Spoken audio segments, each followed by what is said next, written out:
Good morning, everyone. I hate to break up good conversation and friendship and communication, and education, that's what we're here for. But let's get going because we've got a great program this morning. My name is Woody Kingman, class of 78, getting ready for my 45th reunion this fall, which, God, it's a long time ago. And this school has really changed since then. It's a lot bigger and a lot better. So let's talk about it a little bit this morning. I am representing the Blake Alumni Board and the Office of Institutional Advancement, which puts on these events known as Breakfast at Blake. We've got a great one coming up over reunion weekend where we will have a couple of speakers. And I'll tell you about him a little bit later. But in the meantime, I'm going to introduce Chris Smith, who is a Blake parent and chairman of the Board of Trustees of Blake.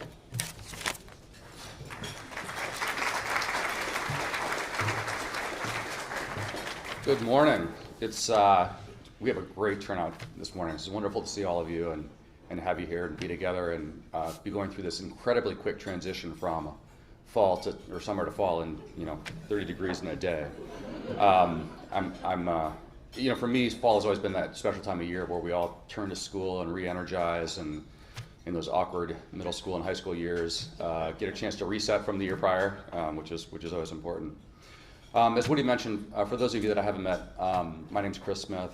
I am I'm your chair for the Board of Trustees here at Blake right now. And I'm also a parent of a middle schooler, an upper schooler, and a recent Blake graduate. And I'm getting to live real time through kind of the output of what we do here, of watching our kids come through all of this and sort of the critical mind that they are developing. They have no problem arguing with mom and dad over dinner and telling us what they think we are wrong about, which is actually correct most of the time, and I'll admit that I secretly enjoy that and have Blake to thank for that. Today I have the privilege of introducing Dr. Ann Stavney, and in Ann's 11 years here at Blake, as our head of school, she has strengthened Blake, our position in the pre-K through 12 independent school arena in the upper Midwest in a significant way, and I wanted to talk about that for a second. Not long after Ann joined us, you all recall that she helped execute a large $80 million comprehensive campaign. And with that, we've done 7 capital projects throughout her tenure here. And thanks to her efforts, Blake really stands alone amongst our peers here in the upper Midwest. She's also deepened our commitment to financial assistance. When she joined us, we had about 200 students a year that were receiving need-based financial aid. Today, that's over 350, and it's really increased the access of a Blake education to a lot more, something that I'm really proud of. She's also made a lot of changes to the school, and we live in a world today that is much more global, much more digital, and a couple of the landmark changes she made is introducing a global immersion program and also adding to our curriculum our pre-K through 12 computer science program, both of which are things my kids have greatly benefited from while they've been here. She's revised the school's curricula on languages, literacy, math, and the humanities. And one of the things that I'm most proud of when it comes to Ann is she is always thinking and pushing us to be better and to think about how we can do things better. And this morning you probably had a chance to drive by the beautiful new expansion to our campus with the ELC. We are the first school in the upper Midwest to add that to our program here. We're really proud of it. Not only is it adding on to a great program that we already had at that level, but it's also a fantastic facility that we're going to get to enjoy for many generations to come. For those of you that don't know, it is the first carbon-free building on a non-collegiate educational campus in the upper Midwest. I think it's something like, when it comes to energy efficiency, and it's in like the top 0.5% of buildings built in the last handful of years. So it's really a marvel and also a phenomenal opportunity. It's a phenomenal opportunity to teach, what we need to be doing more and more of, which is really thinking about conservation, and we live that here at Blake. Locally and nationally, and as a contributor to the field of education. And she regularly presents at national conferences, sought-out speaker for those. And not surprising, in the last year, she's been called on by her peers to come present some of the groundbreaking work we're doing with our ELC.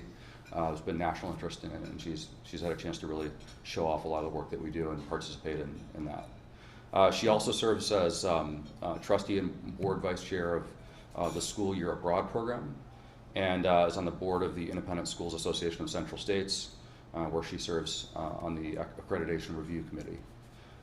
Finally, she rolls up her sleeves here locally in the Twin Cities as well, and she's a member of the Children's Theater Trust, theater company of Minnesota, and not surprisingly, she chairs their education board at that wonderful nonprofit that we have locally.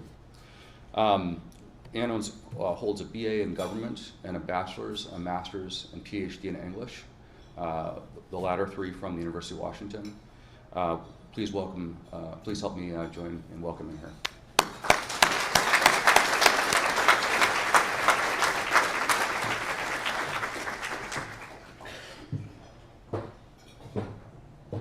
Thank you, Chris, and good morning, everyone. I am so happy to be here with all of you, and I wanted to say a special welcome to those of you who are joining by live stream. To begin my talk this morning, I want to go back to 2012, my first fall here at Blake. And at one of our back to school nights, I had a parent ask me, she came up afterwards, and she asked me, how do you decide what to change at a school?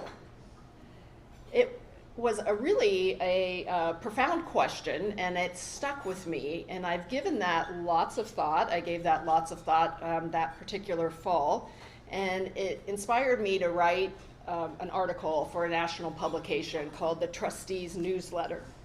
And in that piece, I offered 6 principles that guide my thinking about intentional institutional change. And I'd like to start this morning by sharing those principles with you. First, a high-functioning school continuously evolves.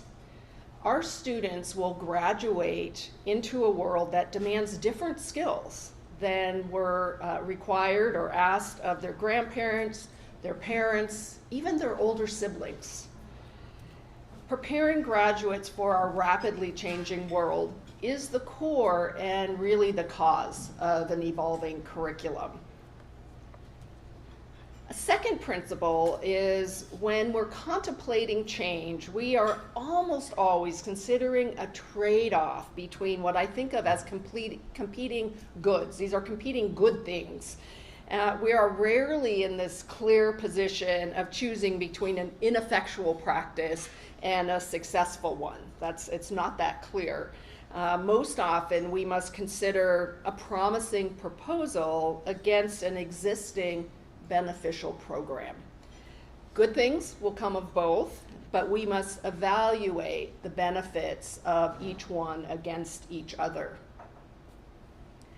A third principle is we must consider institutional change in a broader context. So what was once an effective strategy or an effective program may have outlived its usefulness, or it has been outstripped by new knowledge. So in proposing a change, we are not denouncing past practice. We're not saying, oh, that was really bad, that was ineffectual. Instead, we're saying we need to identify the next stage in a school's evolution. For example, new technologies permit us to teach differently, and we should benefit from those technologies when we can. A fourth principle is a great school seeks to instantiate its core values and live out its mission in every dimension of the organization. So an effective school leader, in my view, seeks to identify misalignments between core values and practices that might fail to promote those core values. Effective leadership also calls for creating new alignments to meet strategic goals. Fifth, to manage change, leaders must garner participation, hear from a lot of voices, and at the same time not sink into paralysis. So diverse voices ensure that we have sound thinking and also, very importantly, a shared investment in the outcome of whatever the change might be. We must also manage the concerns, however, about process that can threaten to overtake the conversation, the larger conversation, and impede the larger goals. So it's certainly a balancing act. And then finally, number 6 is perfection can be the enemy of progress. And what I mean by that is we should not expect perfection the first iteration of a program or a practice. We cannot expect it and should not expect it to be perfect. Rather, we should do all we can to make it effective and then learn from what I call good mistakes. Those are mistakes that are the result of decisions based on sound information, and what happens is not what's expected. That's a good mistake. You've done all you can to think it through, to plan, and things go slightly differently. So what we want to do is improve our work with each iteration, continue to improve and build. In my view, change in schools is not only a constant, it's also what fuels our work. If we think about it, education is fundamentally a hopeful enterprise. And it's one that's founded on the belief that humans have the capacity to change. Chris mentioned renewal in the fall. And often our students come back and I want to do a reset. I want to take these parts of myself forward. I want to leave these parts of myself from 6th grade or 5th grade behind. It's a hopeful enterprise. It's a one that enhances and helps students build towards the direction they want to go. At their most successful, schools change students every single day by developing in them new skills, by deepening their knowledge, by enlarging their understanding of themselves and each other and the world. This morning, I'd like to offer you talk about 3 areas of evolution underway at Blake. We're midstream, so I'm going to present that to you. We're midstream with these, and I've selected them because of their complexity. And by nature, these areas require deep and comprehensive consideration among a whole number of individuals, long-term thinking, continuous reevaluation. So these changes are the 3 that I want to talk about: objectives-based teaching and learning, or what we call OBTL. OBTL doesn't quite roll off the tongue, but you'll know what I mean. The second is Blake's Service Learning and Community Engagement Program. And the third is Artificial Intelligence, or AI. So let me start with OBTL. There has been an active discussion in education in education today about the ways we assess students, and in particular, how well these assessments reflect a student's growth and reflect their learning, how well they reflect a student's strengths and habits of mind. In the traditional model, one that's really used since the industrial age, student grades are derived from what we call summative assessments. And these are exams that measure students' cumulative knowledge, usually in one sitting a couple times a year. And I'm sure many of you, I know I have, taken those very kinds of exams. And they're high stakes because the students feel they have to do well at this one point in time, or their grade it plummets. Students' growth and their skill development over the course of a term, however, is not accounted for by that kind of summative assessment. So in recognition of the limitations of existing evaluation models, educators have been exploring really over the last 15 to 20 years how we can develop a more holistic, a more sophisticated, accurate, and importantly, motivating way to assess student growth and knowledge and skills.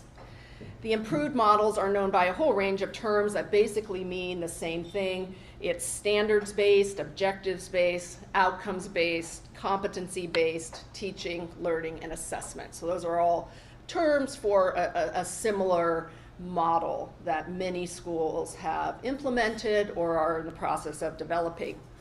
At Blake, we've come to refer to ours as the Objectives-Based Teaching and Learning, OBTL. And over the past 3 years, our upper school teachers have been actively engaged in researching and discussing and moving towards an OBTL system. Some departments, such as math, science, social studies, they've been using this model of teaching and learning and assessment for at least 5 years. So what is it? The teaching and learning is focused on student objectives that are clearly outlined at the beginning of the term, and they shape the entire teaching and learning experience over the semester or over the course of the year. The goal for students is to master those objectives over the course of their time in the class. How does it benefit students? I think there are a number of benefits. I'll just highlight a few. It provides them with very clear learning targets. What is being asked of them, what they are being asked to learn. So there's transparency. It offers frequent, clear, consistent feedback on their progress towards mastering those specific objectives. Third, this is very important, it shifts the conversation in the classroom, and particularly between teacher and student, from getting enough points or earning the grade to how do I get better at these skills? How do I grow towards meeting these objectives?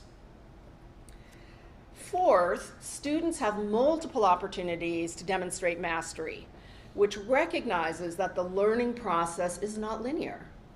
At the end of the term, so students will have, for example, in math, and I know many of you, your students have had this experience, they can retake exams or assessments, and that's really important. They can identify, I was off that day, this is what I missed, this is what I want to master, and come back to it.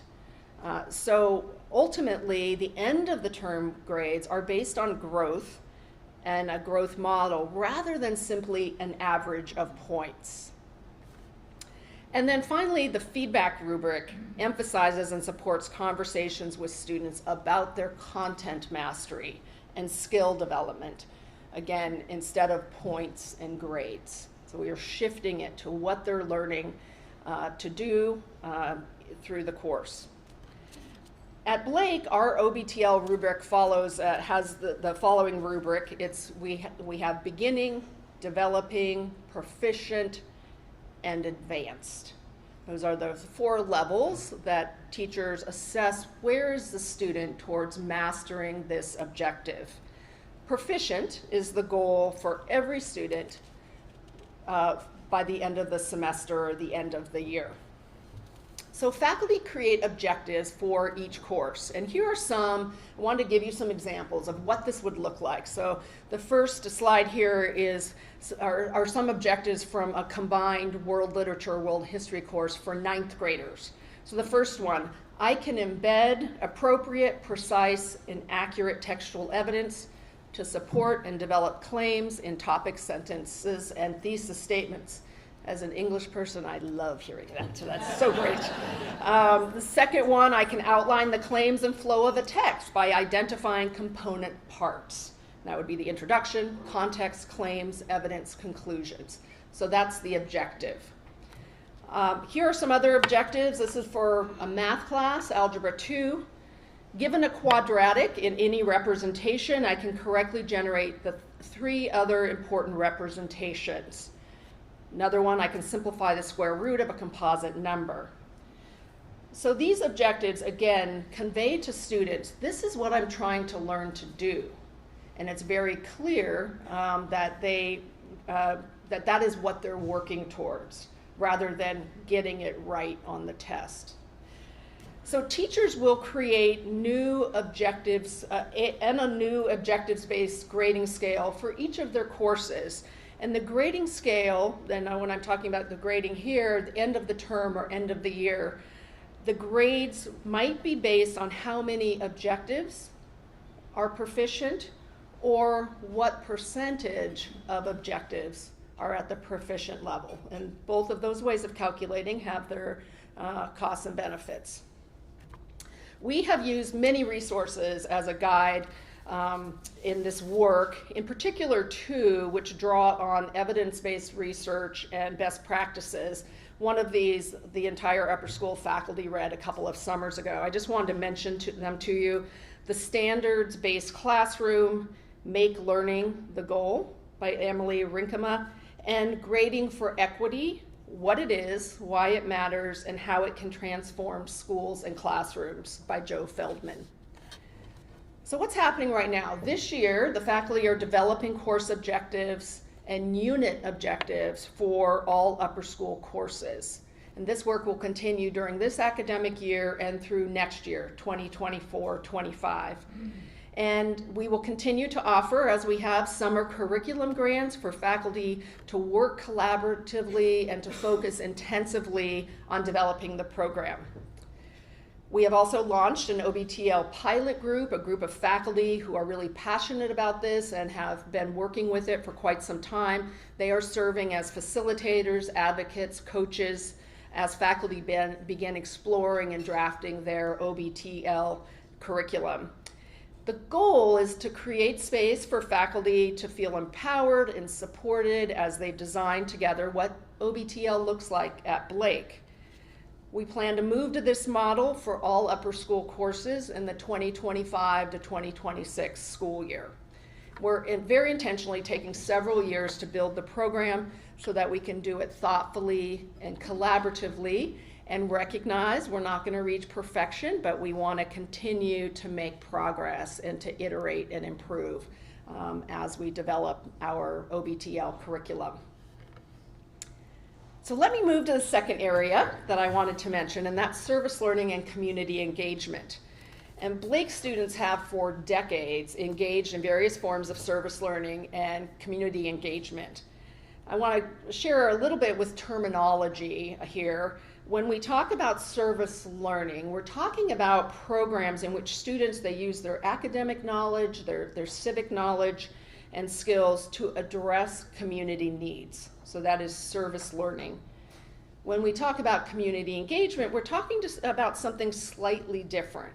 With community engagement, students connect with individuals, they connect with communities beyond their classroom. This might be connecting 8th graders and 5th graders or 7th graders, so it can be within the school, it can be in the Twin Cities, it can be around the world. The goal is to better understand themselves and better understand others. For the purpose of this talk, I want to refer to service learning and community engagement with the single phrase, service learning, but I mean both. So Blake's current opportunities in these areas are many, and they take different forms in each of the divisions, lower school, middle school, upper school. So we have a strong foundation on which to build. We have wanted, however, to evolve the program for two primary reasons. First, we want it to be shaped, the entire program, by a larger program purpose. Why are we doing this? What for? And we also want it to be integrated into students' educational experience multiple times at every grade level and every year. So it is integrated in our educational experience for students. So last year, the board school committee, composed of trustees, school administrators, and program directors, met throughout the year to research, discuss, and envision a purpose-driven PK through 12 service learning program. What did we do as a committee? We studied leading programs at schools across the country, we distilled key principles and best practices, and we made recommendations for Blake's future program that were unanimously approved by the Board of Trustees in April of this year. So I'd like to share 3 takeaways from our work that will inform the future program.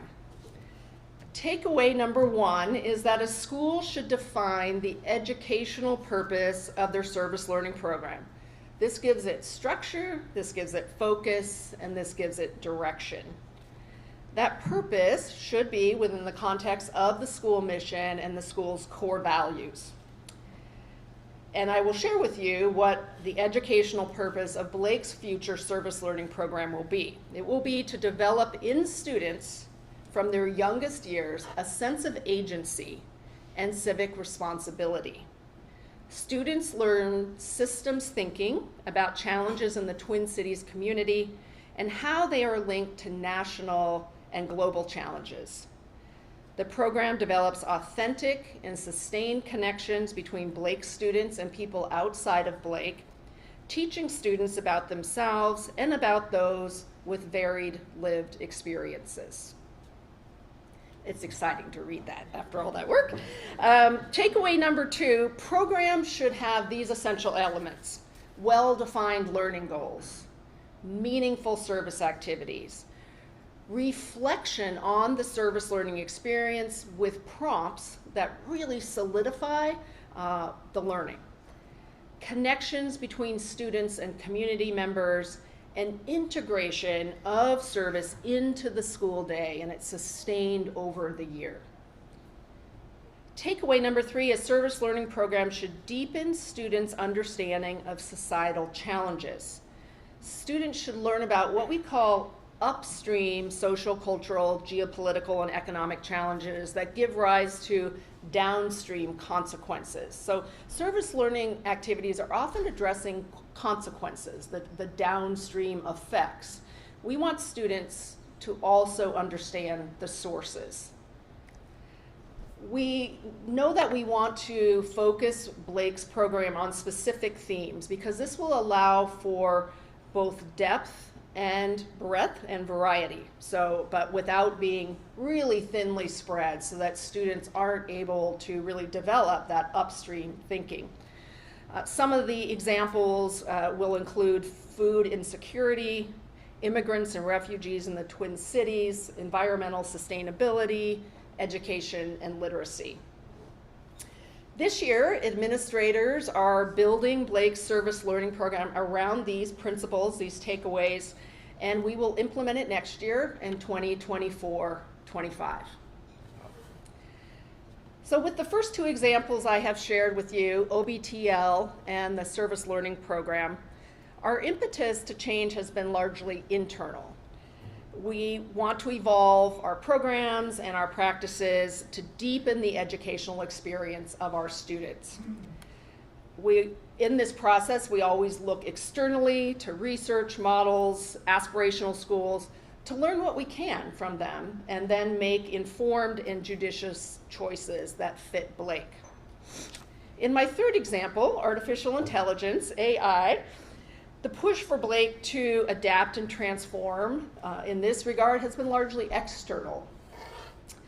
What are we focusing on right now? We're seeking to, number 1, understand the technology fully while recognizing that it's evolving rapidly. And number 2, provide clarity for students and for employees in the short term, like right now, today. And simultaneously, number 3, take a longer term view about where we want to go. We're trying to do those 3 things right now. While artificial intelligence, or AI, has existed certainly for decades, conversations have exploded since last November when the chat box ChatGPT was released publicly by OpenAI. Since that time, other tech companies, Google, Microsoft, Anthropic, have developed and released their own generative AI platforms. And of the 4 magazines that I get this summer, every one of them had on their cover, the primary article was about AI in education. It is everywhere. It's in the cover of the New York Times. It is everywhere today. Everyone is talking about it. So what is it exactly? What is generative AI? In simple terms, it refers to machines that can imitate human thinking and can generate texts and images and videos and voices as if they were human. And in many ways at Blake, we're similar to lots of organizations, institutions across the country and worldwide, because we are learning about this quickly changing technology and considering how it can and should be used in our environment. So in that effort, we are very similar to all sorts of organizations. In my view, however, we're also in a unique place, or have a very specific charge compared to many organizations and businesses. And so why is that? We're a school, and our primary purpose is to engage our students in an outstanding mission-driven education that teaches them how to think critically, how to problem solve, how to evaluate and support their judgments with reasons and evidence. And in my view, this context matters a lot. Why is that? We know that students develop their critical thinking skills and their communication skills in large part through writing. And we also know that students' brains are being developed, the neural pathways literally to language and vocabulary, they are being developed every time they practice writing. So through frequent use, these neural connections grow stronger, and the writer and the thinker becomes more dexterous and agile in their use of language. What happens then if students do not develop these neural pathways because the machine is doing their thinking and writing for them? So that's a question we need to ask that many other organizations don't need to ask.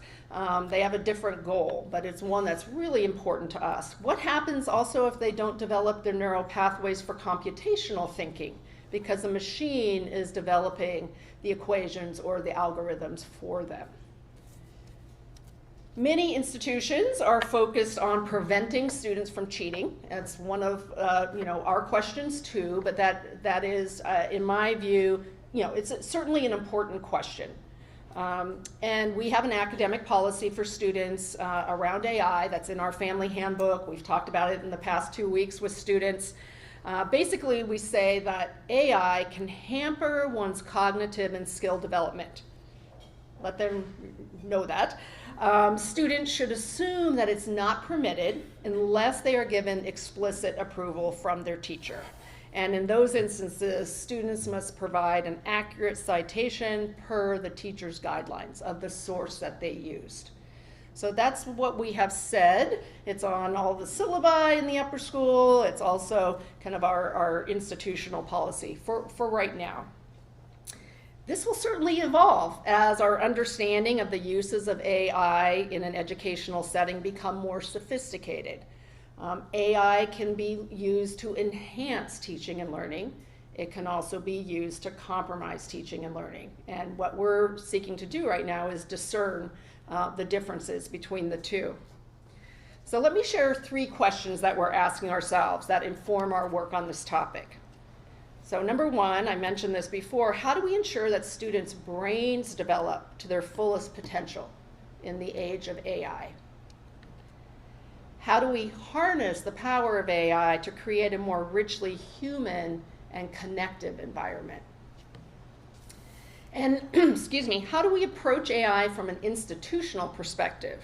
So adopting a philosophy and a practice that applies not only to our students in our classrooms, but also to our employees and our offices across campus.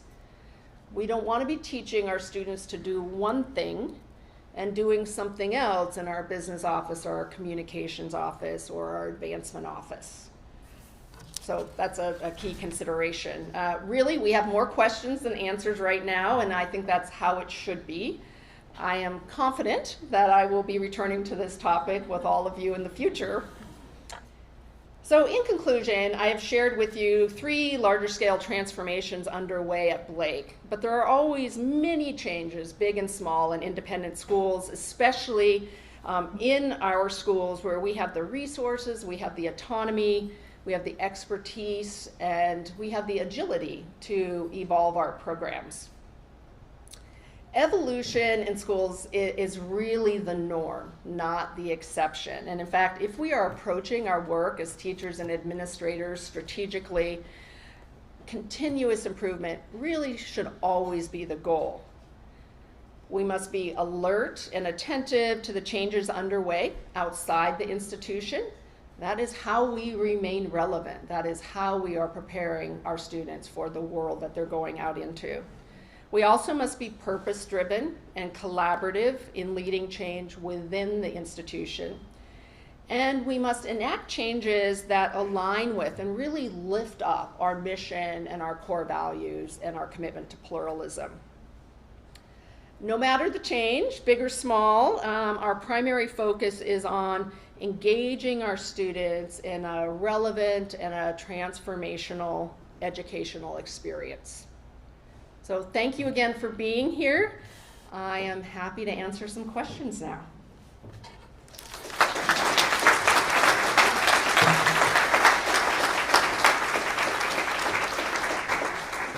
We've got a couple of mics, and let's use them since we're in such a big room today. Hi, and Brant Kingman, class of 72. I applaud the direction you're taking, and it looks like a wonderful program, great group assembled today. But I'm curious how you square your thoughts on AI with a recent front page article that appeared in the New York Times, which claimed that educators can assume that 100% of their students who have access to computers will be using AI. How do you square that with your learning principles, in which I thought I understand you would be discouraging the use of AI? Did I get that correctly? Right, and just to repeat the question for our folks streaming in, how do we square the recent New York Times article that says 100% of students are using AI with our program and our thinking about it right now? You know, it's a great question. I think that's probably accurate. 100% of them are using it, and I would bet many people in here have tried it out. And just what does this do? How can this help me? I think the question is, what are they using it for? And that's where we're seeking to help them understand the ways that they can use it that are beneficial, and the ways that they can use it that in the short term might be efficient, but in the long term are damaging. And again, I commented earlier that we're in a different position than a lot of organizations and institutions where your goal is efficiency or you know, producing more of a product. That has a certain set of goals, and AI, I think, can be tremendously helpful when you're a school and you're seeking to develop brains and neural pathways. It's much more nuanced than that. And so right now, our teachers are working you know, in each of their disciplines. How can this be beneficial to students? And also, how can this impede teaching and learning? And I think our students you know, understand why they're here. They love learning. That is something that we look for when we admit students. They love learning, they're curious, and I think helping them evaluate what is the benefit of, to you, a student, of having AI generate your essay. What are you going to learn from that? And in English class, particular interest of mine, we really want to focus on working with student error patterns and then addressing those. We're not interested in teaching to the AI error patterns. That's not helpful to anyone. And so as we explain that to students, they're pretty sharp. They can see, okay. And then we need to backstop that with having consequences, as we do for any kind of plagiarism, any kind of having anyone else do your work for you. We make that very clear. This is where we draw the line. So good question, but that's how we are trying to thread the needle right now. So, Speaking to the AI question, I'll give you a teeny tiny story. I wrote a very popular book on Fichte's influence on Novalis. Okay. I.e. my dissertation was turned into a book. Okay. Back in the day when I was a professor.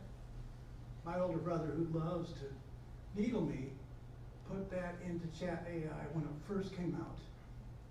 Got, maybe 100 words, one paragraph, and one sentence was taken from my book directly. So there is this sense of, okay, AI done correctly on a particular subject matter may go to books that are considered to be definitive in that area. And at the very same time, my brother thinks he knows about the influence of Fichte on novellas. And he doesn't. He doesn't, okay? yeah. So, thinking back at my time in Blake, we had almost every single week, one class session was closed book, closed everything, take out a piece of paper, and write for 20 minutes on this. And those masters, as they were called at the time, returned those papers the next day. And I tell you, you're alone with your brain and a piece of paper, and you write down what you know. And even in 2023, you can still do that. Maybe we'll have an AI that will correct papers. And I don't know. Yeah.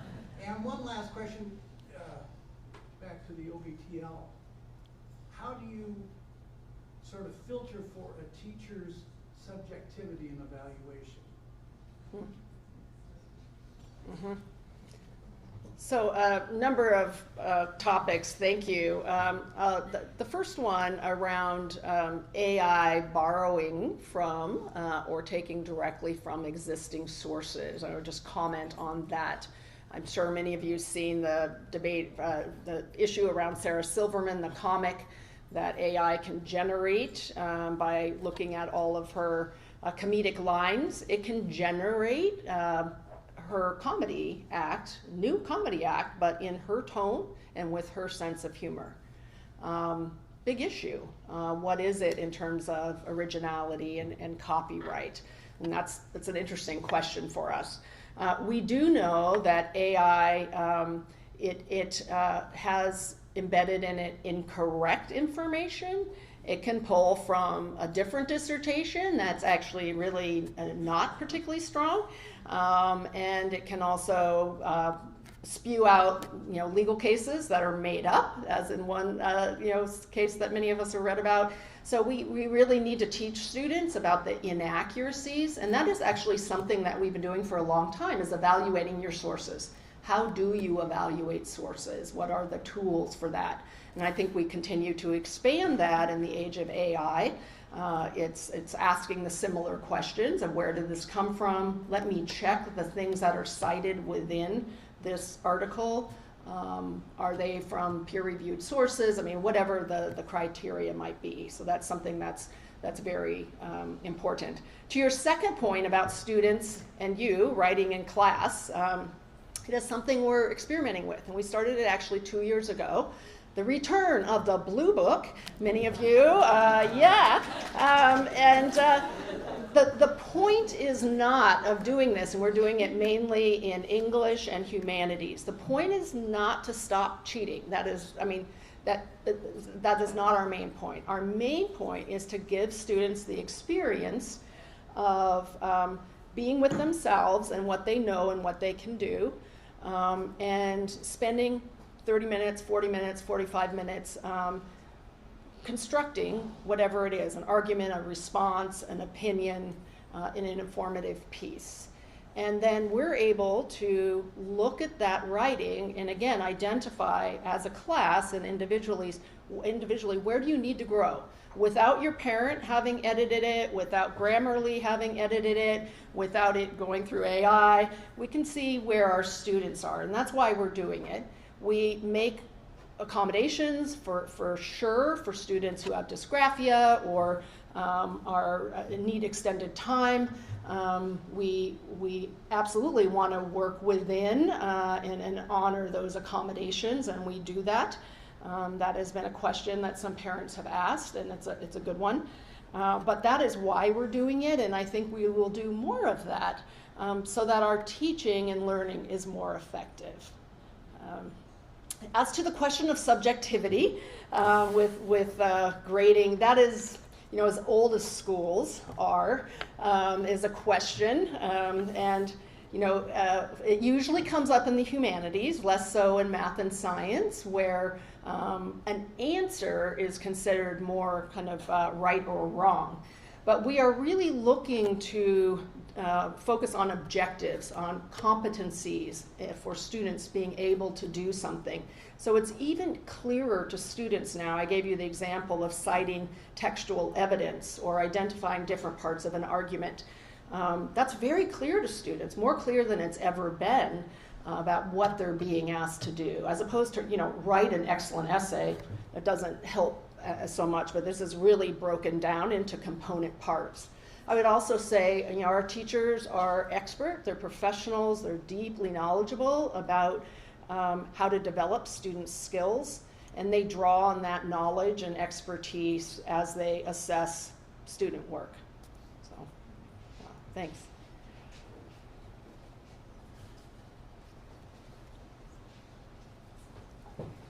Hi there, Lori Cox. Hi. Yes, How are hi, you? Lori. Thank you so much for doing this for all of us. I really appreciate it. I appreciate hearing about all of the things that are going on, and not to beat the dead AI horse, but also there's a concept of early adopters.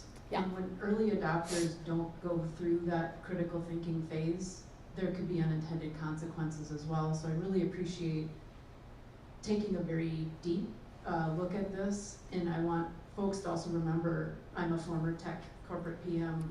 The word is artificial, so we have to take that for what it's worth. And as a husband, my husband's going to be 30 years at Microsoft next year. Everyone should be very careful, especially when thinking about children and what it does and doesn't do. So I really appreciate your keeping with the tradition of critical thinking. Let's take a moment. Let's really find out what this is at. So I just want to say thank you. Thank you. I was thank you. In one of my previous lives, I was a middle school director. Robin Ferguson just left, I'm sure, to wrangle middle schoolers. And it was the time when YouTube came out. And we had laptop computers in the school, and YouTube just came out. And the question was, do we filter it? And we didn't know much about it. We didn't know what was on there, what could students find. And ultimately, we did filter it with the thinking that we need to know more. We don't know what's out here. And if parents want unfettered access to YouTube, they can have that when the students are at home. Since then, we've become much more refined in how we can filter things. And so we, for example, have a filter. Students can access YouTube, lots of great videos on YouTube that are very instructional. They can't access videos that have, this is a funny term, but it's real, flesh tone content that is higher than 20%. So, yeah, but it's a sophistication that helps us know that they're not going to get into that at school, which is, not what we want them to be doing, and I'm sure not what all of you want them to be doing. And so as the tools also become more sophisticated, we can open up more and really think carefully and judiciously. We have more choices as the tools become more sophisticated for directing students in a particular way. Quick question, athletics. Yes. To what point are athletics an important area at Blake School? Back in the 60s, when we just guys, we maybe had 33 guys in our class, but every day we had the Chubb Battles, we had the Mazingas, we had the Edie's, and they were our teachers also. It was a wonderful combination. So it was more than just sitting in a classroom, but it was also getting out on the field, working together, developing those skills, and as you develop those skills, you came back in, there's your coach, he was your teacher. It really excelled. And I mean, I say that I ever excelled, but I mean, it really helped you in being so. Athletics at Blake School, and the percentage and what you're feeling on that. Yeah. Because it contributes to the development of the young man, young lady. Yeah. Yeah, I mean, athletics is incredibly important, both athletics and arts. So athletics, let me start by saying we teach physical education, PK through 8. That's really important for students to have movement daily, to get into a habit of physical health, to learn games. They learn agility, fine motor skills, gross motor skills. And we're unique in that we really hold on to our PE curriculum. It is very, very important for students, and also to have that release during the day. In the upper school, we require students to play at least one semester of a sport. We provide a range of options for that. 80 to 90% of the upper school participates in athletic teams. So they choose to do that, and that is outstanding. We think of it as integral. There are so many lessons that you can learn on the playing field, right out here, or on the ice, that you might not learn in the classroom. Or, as when I was a rower through high school and college, there's a confidence that you develop that you can take back to your classroom and feel like, I'm capable of doing this. If I can do this other thing, I can do this. And so we see that they're very, very important. The age of the coach-teacher model is somewhat passed by, and I'll tell you why. I just explained to you all about objectives-based teaching and learning and the work that our teachers are doing. That requires a high level of expertise and experience. That is what we want from our teachers, and we ask of our teachers, and continual professional development. So it's a very high level of expertise in their area and with pedagogy. To match that with someone who has a high level of expertise in coaching students in that particular sport and all that requires of their body and the league, to put those together and to actually have the time to do both. When you're meeting with students after school, you can't be on the playing field and so forth. So we have a handful of teachers who do it. Maggie Bowman, who coaches the cross-country team, is also an upper school dean and a history teacher, outstanding. She's a unicorn. We have a few like that who can put that together. We look for them. We recognize the value because there are many coaches, students who make connections with their coaches that when it gets back to the classroom or the building, they go to that coach. They feel that sense of connection with them. We have a lot of folks who coach, who are middle school teachers who coach. That I think is really important at that age. And so we absolutely recognize the value of it. And it's partly why we maintain so many different sports, actually more than many schools our size, with an upper school of just over 500. We do that because we recognize the value for students. If they want to do fencing, we want them to do fencing. If they want to do ultimate frisbee, we want that, as well as the others that we want them to pursue their passion in athletics. So athletics going strong. Nick Rathman leads an outstanding program. And we've been working with coaches, and I talked about this last year, really working with coaches around how to work with student athletes through anxiety, through depression, through other sorts of mental health challenges that can show up on the sports teams. So enhancing and enlarging our coaches' knowledge of working with adolescents today.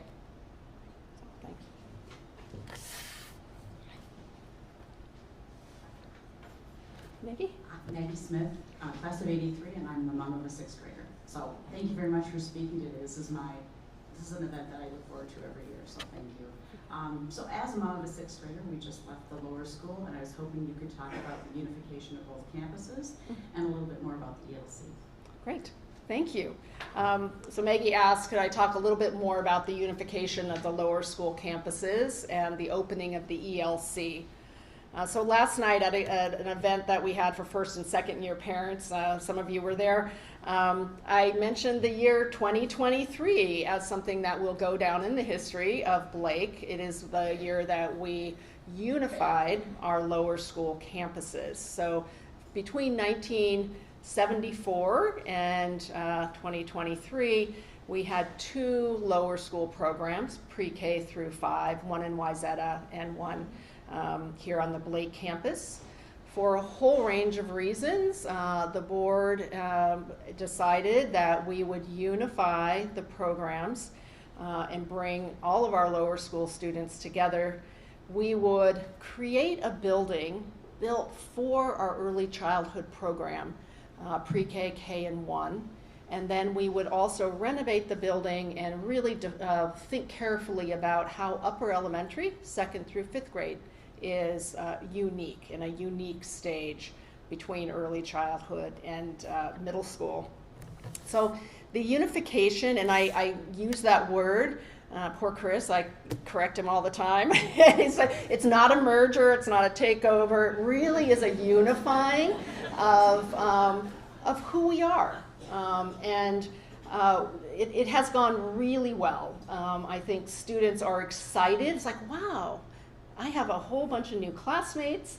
What has really been wonderful too, and one of the reasons we did it, is the teachers can collaborate with each other.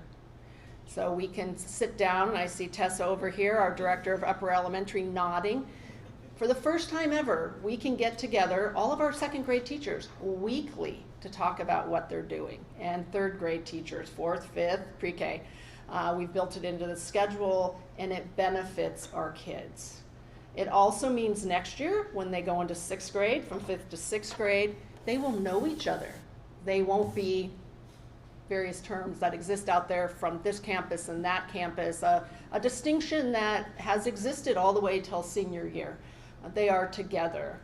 And so we feel really good about how it's gone. We did a lot of work last year with students coming together, parents coming together, teachers coming together to get to know each other, you know, to go bowling, to have a few drinks, not the students,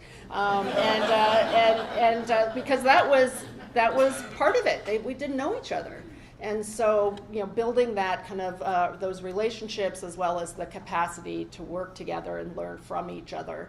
Now, to systems, systems are never perfect right from the beginning, and we are working on them.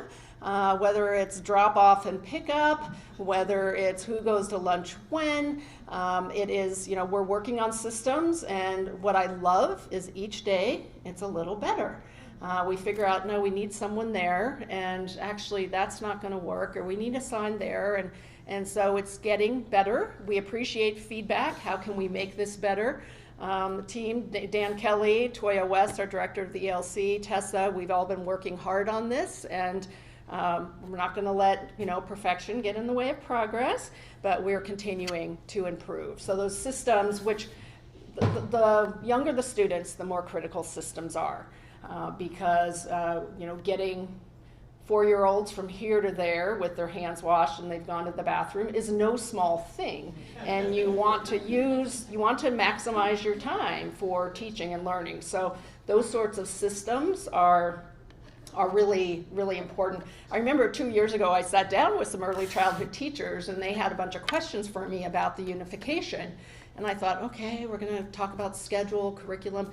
No, they laid out a diagram of the space and said, and where are the sleeping cots going to go?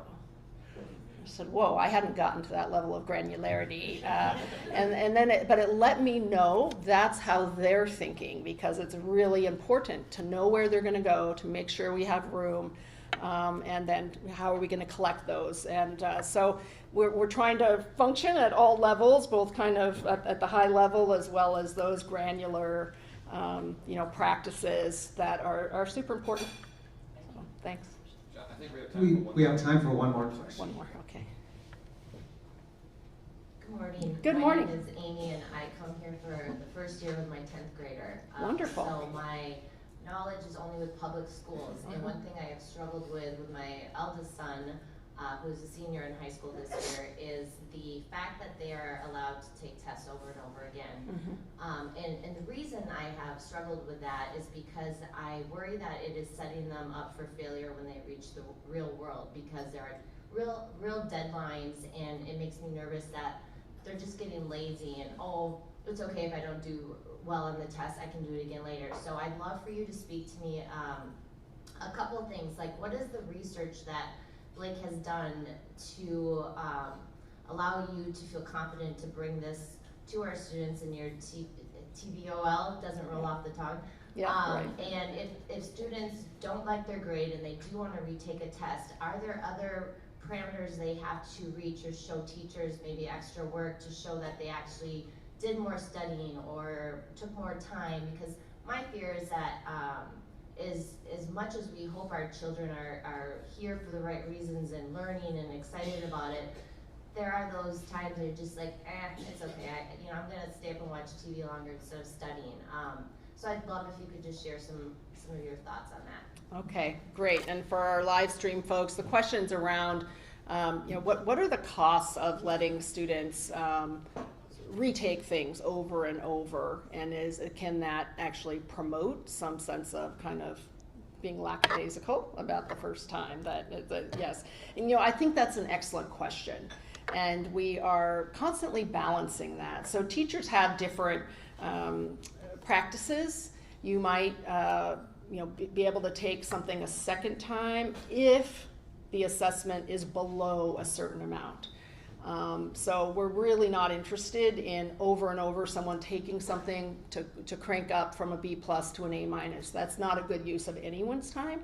So we ask for a certain level, and then we're really focusing on those objectives, not the grade, but the objectives. What are the objectives that the student did not reach? How are they going to work on mastering those or have greater mastery and then come back to it? But teachers certainly have limits. It's same with writing essays. There's a limit to, you can do a draft, you turn in a final, you might do one revision. But then we need to move on. And part of it too is for students, it's really hard to have 3 tests you're planning on retaking and then take another one. To keep all that in your head at once is not doing them a service. So the teacher will say, at this point, by next week we're moving on. Anyone that plans to retake needs to do it, and then we're going to move on. So there are all sorts of kind of, I think, little ways that we try to address that issue. And certainly if a student is retaking it not because they want to learn the material better, but to get a better score, teachers can really talk about that with them, because we really want them to want to learn it better. But it's a balancing act for sure. I have a 15-year-old. I see the same thing, so it can feel like an escape hatch, and we try to address that with some of these practices. So, thanks. Thanks very much. Yes, thank you all.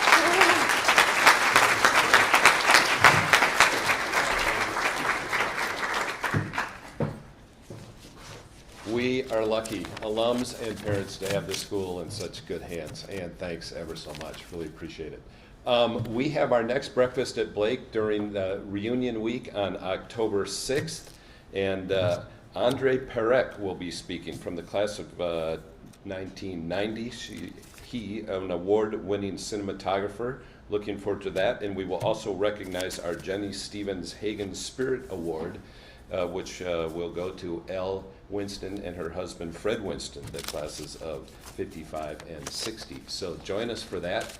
In the meantime, have a great fall as it descends upon us. Enjoy the cool weather. Thank heavens it's here, and we'll see you next month. Thanks.